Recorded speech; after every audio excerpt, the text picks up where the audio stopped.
Raíssa, você é que chegou mais recente e com uma pauta, é, uma carinha de criança, mas com uma pauta mais densa, né? Eu até ontem, falando dessa sororidade, ontem a roda de conversa foi sobre o perigo de ser mulher.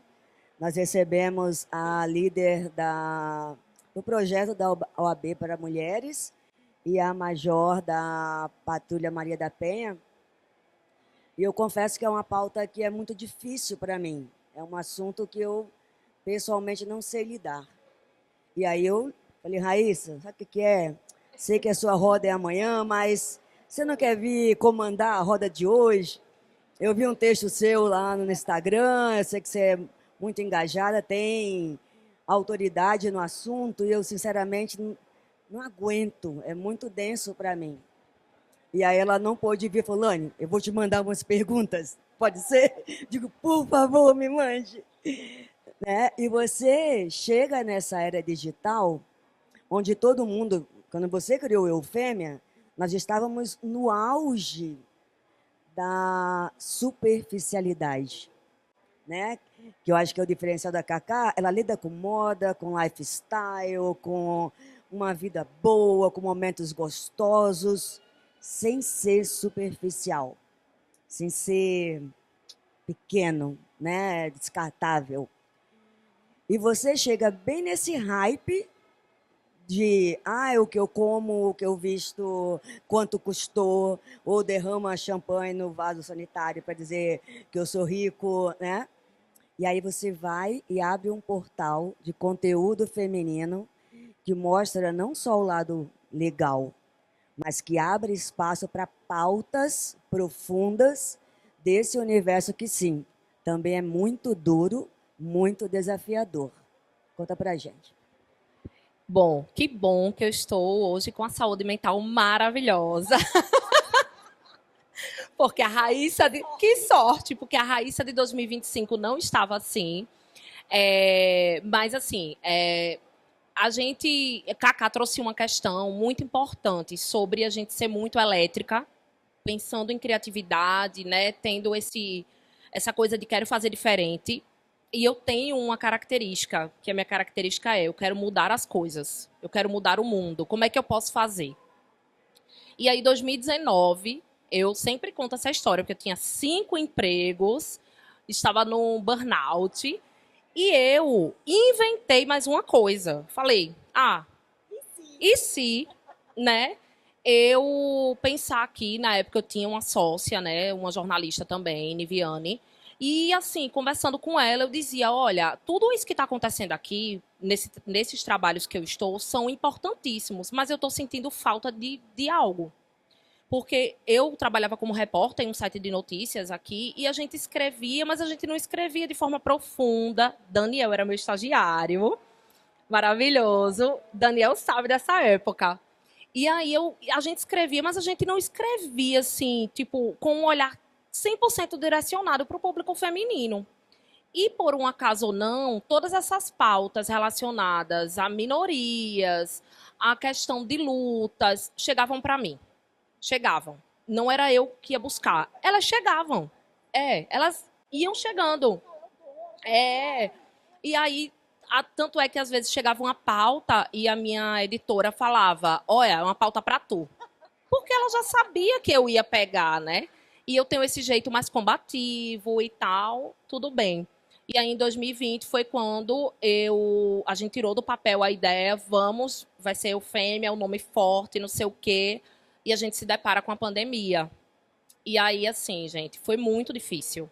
Porque eu olhei para um lado, olhei para o outro. A gente tinha pensado numa grande festa, né, para mostrar para a sociedade que a Eufêmia estava ali, nascendo. E, de repente, eu não tinha condições de fazer nada daquilo que eu tinha pensado. Eu tive que levar tudo para o digital mesmo. E, assim, com muita... Mas também com muita verdade. Então, quando a gente chegava e se apresentava, as pessoas gostavam. Falava, nossa, faltava isso aqui. Nossa, isso aqui era interessante. Então, eu comecei a mergulhar nesse mundo do empreendedorismo, como o Cacá falou. Eu tenho a dificuldade de falar que eu sou influenciadora. Eu tinha muita dificuldade de dizer eu sou empreendedora. Eu ficava, gente, mas eu sou jornalista.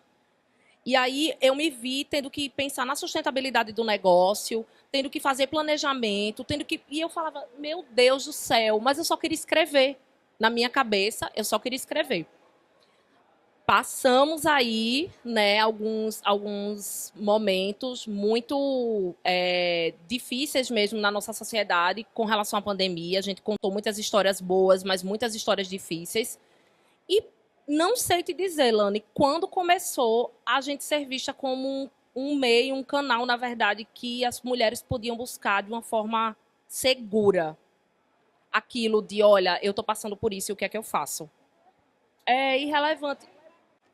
Foi acontecendo, de assim, olha, eu estou precisando de um suporte, e assim, como que eu chego a uma delegacia e falo isso? E aí, do nada, a gente estava fazendo toda essa rede de realmente de articulação. Eu concordo 100% quando você fala que a coisa mais valiosa que nós temos é a nossa rede de contatos. Eu fiz essa rede muito, né, de ter amigas delegadas e da Segurança Pública e da OAB e do Tribunal de Justiça. Eu fui montando essa rede mesmo para dar esse suporte às mulheres. E assim, do nada, eu parei e falei, tá, beleza, eu me reconheço enquanto mulher, eu me reconheço como empreendedora, mas eu tinha as questões raciais, eu não me reconheci enquanto uma mulher negra, por exemplo. Inclusive, passei pela transição capilar pela eufêmia, assim, porque eu falei, não, eu não estou me sentindo pertencente a isso aqui. Passei, fui estudar, eu comecei a estudar. E aí foi quando eu falei assim, gente, mas tudo isso que está aqui posto na eufêmia são as minhas lutas. Então, isso não tem como ser mentira, sabe? Exatamente. E aí todo mundo começou, não, porque você é. Eu falei, gente, não, não sou. Mas eu entendo. Eu entendo porque, de fato, são as minhas lutas, né? E, na verdade, são as lutas de todas as mulheres, né? Porque as questões de gênero, elas nos atravessam de todas as formas. Agora, claro que pega, né, de uma forma na Cacá, numa forma na Zélia, numa forma, enfim. E aí a gente passa por todos esses desafios e eu acho que o mais importante para mim é ver que essa transformação ela continua existindo, ela é uma coisa que me move mesmo. Eu realmente amo o que eu faço. Eu acho que é impossível falar sobre o meu negócio sem brilhar os meus olhos, porque realmente eu fico assim, gente, eu sou apaixonada, queria viver disso aqui, só, não quero mais nada. Porque realmente é o que eu amo fazer. É uma pauta. Nós temos várias pautas que são boas, mas também temos pautas densas. Eu já escutei do mercado de vocês deveriam diminuir.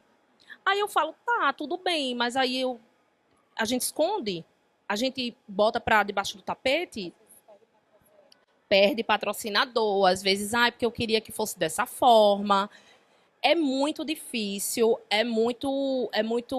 às vezes é desgastante, mas eu estou mais firme que nunca, assim. Por isso que eu disse que a Raíssa de 2025 ia estar, Lani, pelo amor de Deus, eu não aguento mais. Mas aí eu voltei, assim, não sei nem como o quê, porque eu disse, não, é, é isso, ninguém para mais. Firmei meus pés no chão e falei, agora quem quer estar aliado a gente, quem quer estar do nosso lado é porque, de fato, entende o propósito do negócio.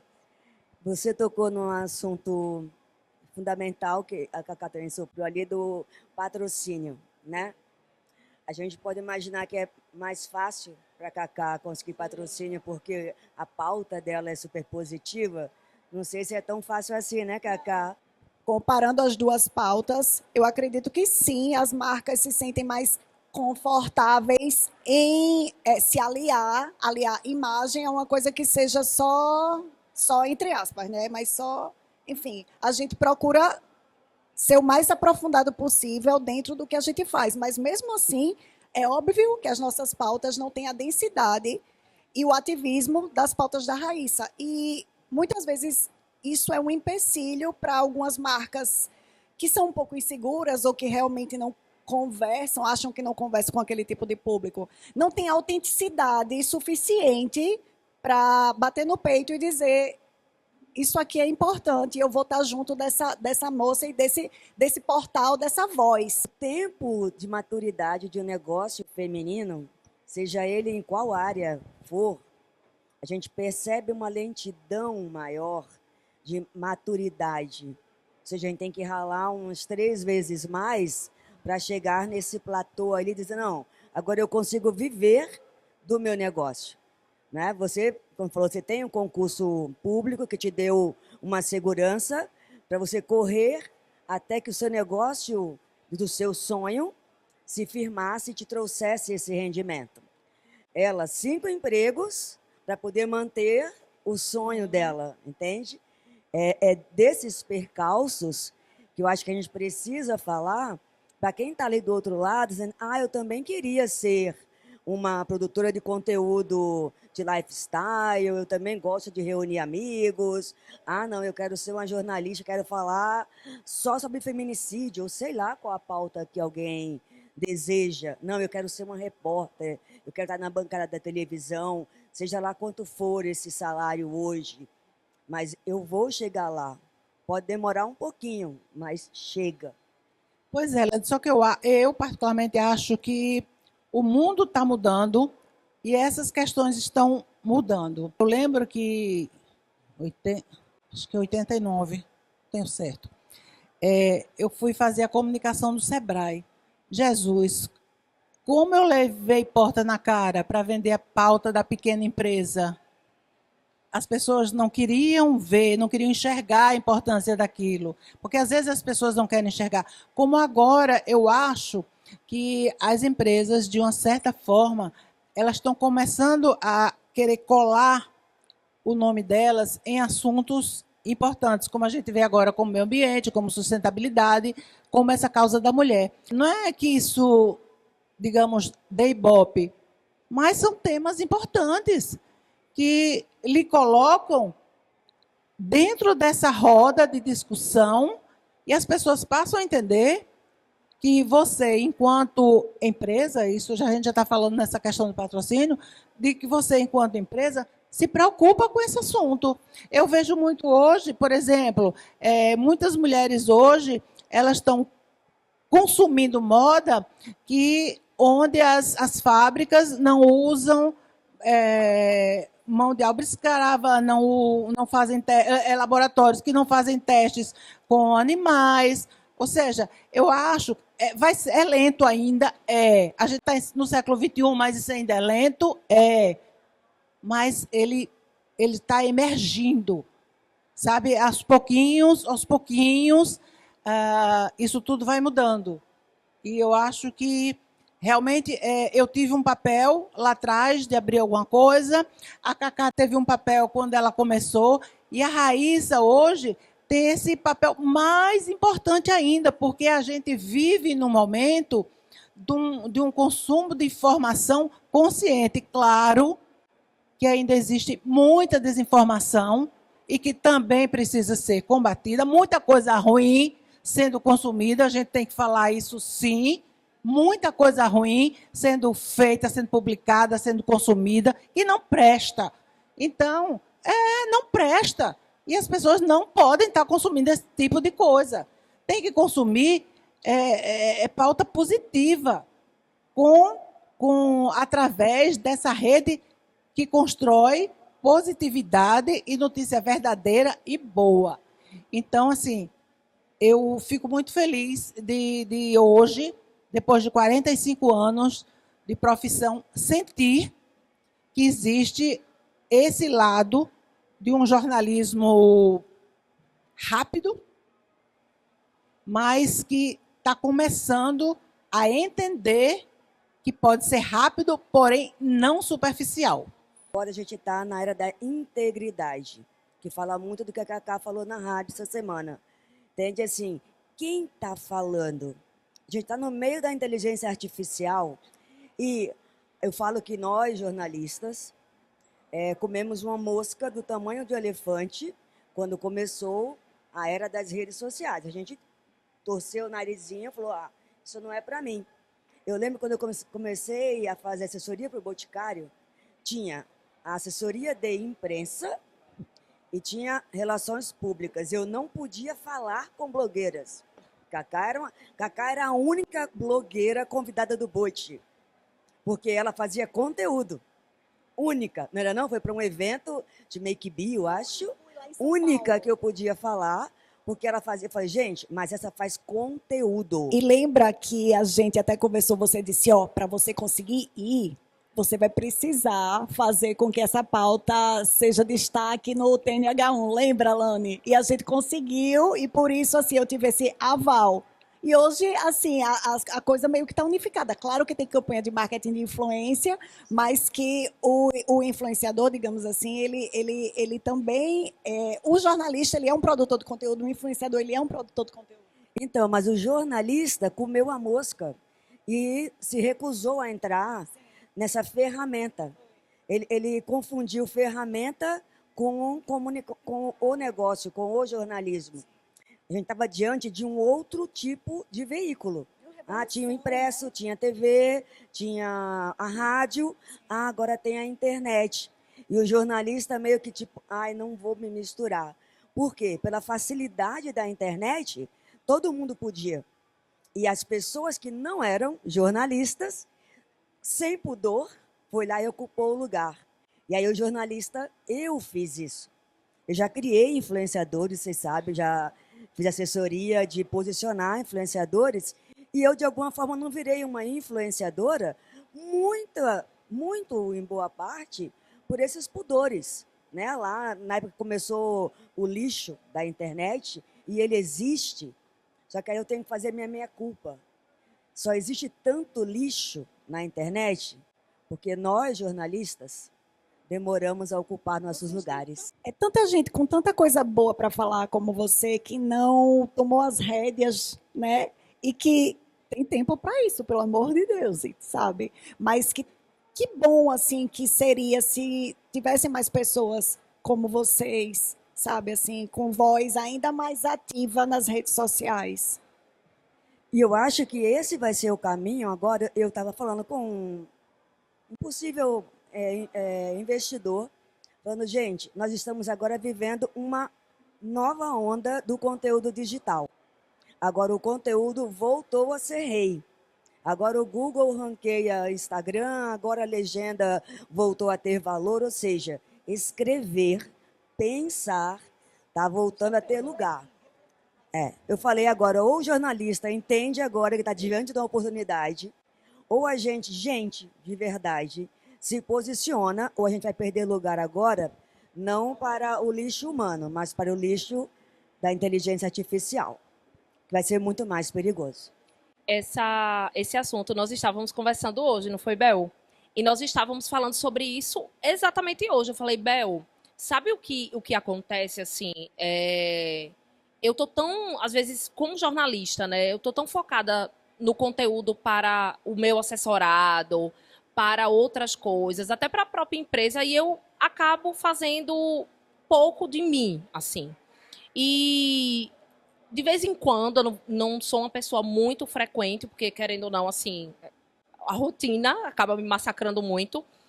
Eu vou, gravo um vídeo, dou uma opinião e tal. E é impressionante a quantidade de comentários que eu recebo, de mensagens de pessoas, olha, se posiciona mais, olha, fala mais sobre isso. Esses dias eu recebi de uma seguidora que ela disse, eu virei sua fã, eu fico tirando onda, né? Eu tenho umas fãs agora. Raíssa, olha esse vídeo e faz um comentário sobre ele. Então, assim, eu comecei a ser questionada mesmo, chamar para o debate, né? De realmente ter essa pegada. E eu tenho duas coisas em mim. Eu sou muito engraçada. E aí é uma coisa que elas sabem, eu gosto do humor. E eu sou, do outro lado, também um pouco militante. Então, às vezes eu entro em conflito de tipo, então, gente, eu preciso mesclar isso aqui. Porque eu realmente gosto de um conteúdo mais leve, mas ao mesmo tempo eu sou muito briguenta. E aí é complicado, porque o que é que prevalece, né? Total. Teve um dia desse que eu peguei, enfim, acordei, acessei um site de notícias e tinha uma manchete terrível, assim, mas era terrível, de um caso de violência. Mas eu tava com tanta raiva daquilo. Aí eu fui pro carro, enquanto eu tava me maquiando, eu fui assim, falando, não, porque não sei o que, não sei o que. Só que assim, claro que com repertório, eu não tava falando brigando, né? E eu publiquei, assim, nossa, deu meia hora, assim, tinha 10 mil visualizações, o povo encaminhando, gente, sabe? Desculpa interromper, mas hoje está muito em alta a coisa do daily, né? Tipo, daily é geração Z ali. Daily é justamente isso que a Raíssa fez.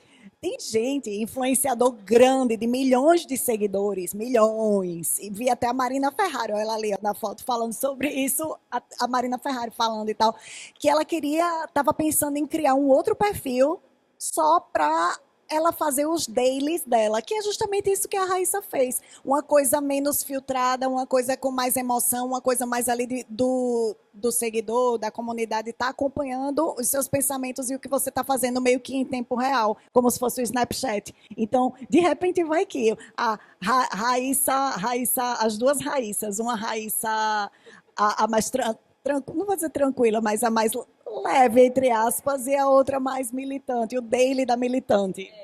Ruth e Raquel. Já me deu aqui um... Para os antigos. Pro já nosso me deu tempo aqui uma Ruth e ideia, Raquel. mas é isso mesmo, porque, assim, eu gosto realmente de comentar, eu não gosto de comentar sobre tudo, não quero, né, porque eu não sou uma pessoa, não sou o ChatGPT, e olhe lá que ele erra, mas, assim, eu realmente tenho muito esse perfil, e eu ficava muito nessa guerra de como eu crio esse conteúdo, eu acho que me deu um start, assim, de como eu não estava me enxergando quando eu fui convidada, Cacá, para ser embaixadora do Sebrae, que você é também. E aí, quando falaram comigo, gente, eu achei que era golpe. Eu achei que era golpe. Eu não respondi a pessoa. Não, mas a gente quer uma reunião. Eu falei, mentira.